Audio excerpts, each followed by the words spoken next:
Scriabin's 10th sonata is his most chromatic sonata, known for its use of trills. In this sonata analysis video, we're going to analyze Scriabin's 10th sonata in terms of background, narrative, harmony, motifs, and structure. Scriabin had this to say about the piece: "My 10th sonata is a sonata of insects.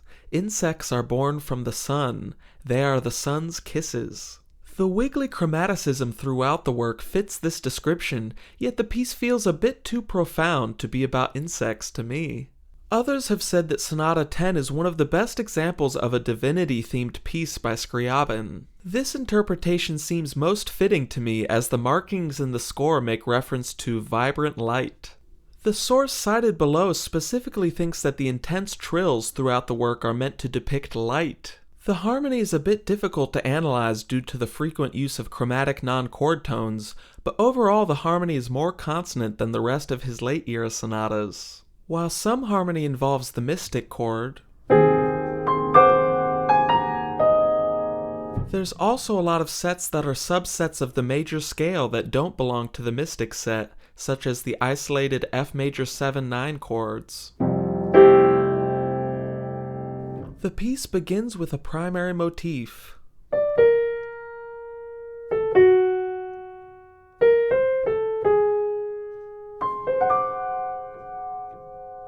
Scriabin utilizes 3 different parts of this motif, sprinkling it throughout the work. Next, there's a motif that rises slowly chromatically, first marked with profound veiled passion.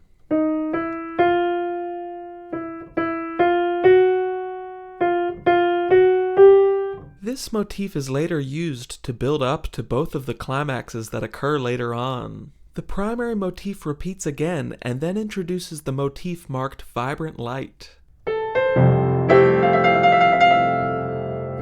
This is the same sort of motif that is usually related to flight in Scriabin's music, yet in this sonata the thirds upwards are always followed by trills. This motif in this sonata seems to represent divine light. Next we have another chromatic theme that moves down, spanning a fourth. Then we reach theme 2, which has a prominent motif marked with joyful exaltation.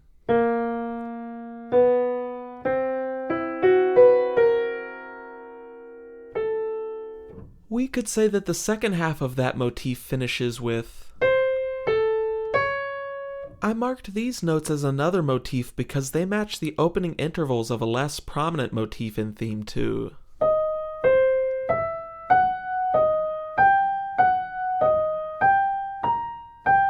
While it's difficult to understand what these motifs may represent, being that this sonata is so mysterious, I understand theme 2 as a character or protagonist that undergoes a spiritual transformation by receiving divine light. The development section begins with the primary motif, which is interrupted by the light motif marked with painful pleasure. The light motif progressively becomes more prominent with the marking more and more radiant, and moves down chromatically with the marking with sudden joy.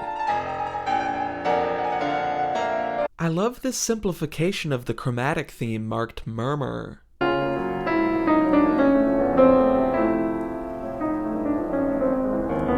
Then we get another primary motif at the lowest octave it's ever played at. The chromatically rising motif initiates an epic build-up with the marking with sweet intoxication.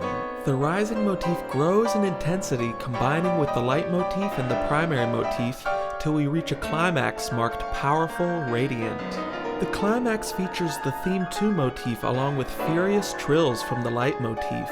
I picture this as divine illumination of the theme 2 protagonist. Or perhaps Scriabin actually was imagining the sun bringing a bunch of cicadas to life.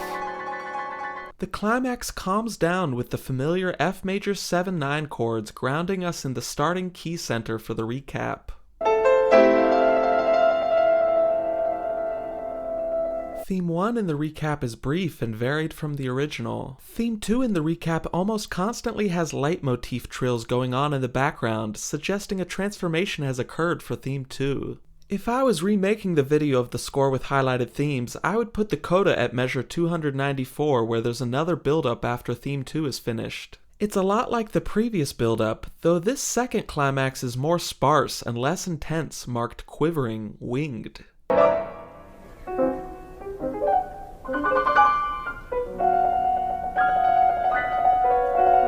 I'll admit that this section totally sounds like insects flying. It features theme 2 with a staccato melody mixed with leitmotif trills. Next, as is common with Scriabin's late-era sonatas, we get a fast dance feel marked presto.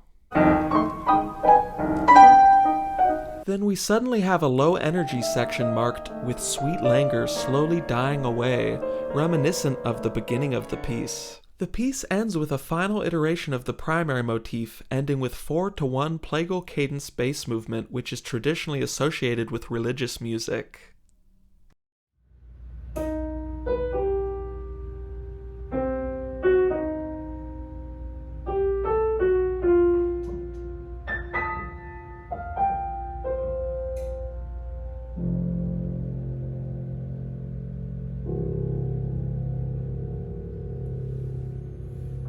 Sonata 10 feels mysteriously profound.